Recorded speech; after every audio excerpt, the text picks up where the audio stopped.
Hindi sumipot sa pagpapatuloy ng bail hearing ni Senador Jingo Estrada ang dalawang whistleblower sa Money Pork Barrel Scam.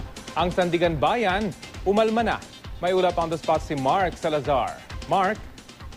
Rafi, dahil nga dyan, nabitin yung bail hearing kanina ni Senador Jingo Estrada dahil dalawang testigo nga ng prosecution ang hindi available. Kaya pagkasalang kanina ng testigo ng prosecution na si Mary Arlene Baltazar, bookkeeper dati ni Janet Lim Napoles, tapos na yung hearing.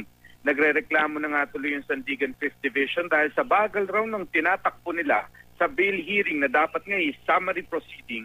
Biruin mo naman daw 5 months na silang nag-hearing, 3 sa 10 testigo ng prosecution pa lang ang natatapos nila. Kapag ganito raw sila kabagal, baka after election 2016 na nila matatapos ang bail hearing.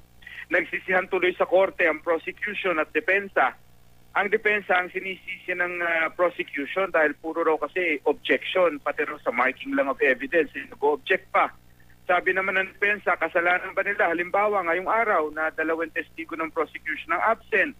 Sabi naman ni Senador Estrada sa ambush interview na ito sa labas ng korte, siya pa ba ang magpapadelay? Siya nga itong nakakulong. Nag-suggest ang korte na bakit hindi na lang magsumite ng affidavit at wag nang isa-isahin pang isa lang ang testigo sa witness stand para mapabilis lang.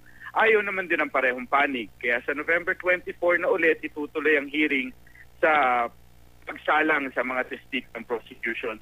Sa ambush interview, Rafi, nag-react din si Estrada sa pagkiling daw ng Senado sa mga taga-administrasyon dahil halos ayaw nilang pakiwari niya, halos ayaw nilang imbestigahan ng Iloilo Convention overpriced kung saan sinasangkot si Senate President Franklin Drilon habang yung PDAP scam daw noon nina Senador Bong Revilla at Juan Ponce Enrile halos linggo-linggo raw meron na pagdinig hanggang maipakulong araw sila. Ganon din daw ang Senado kay VP Jejomar Binay sa kinasasangkutan nitong issue.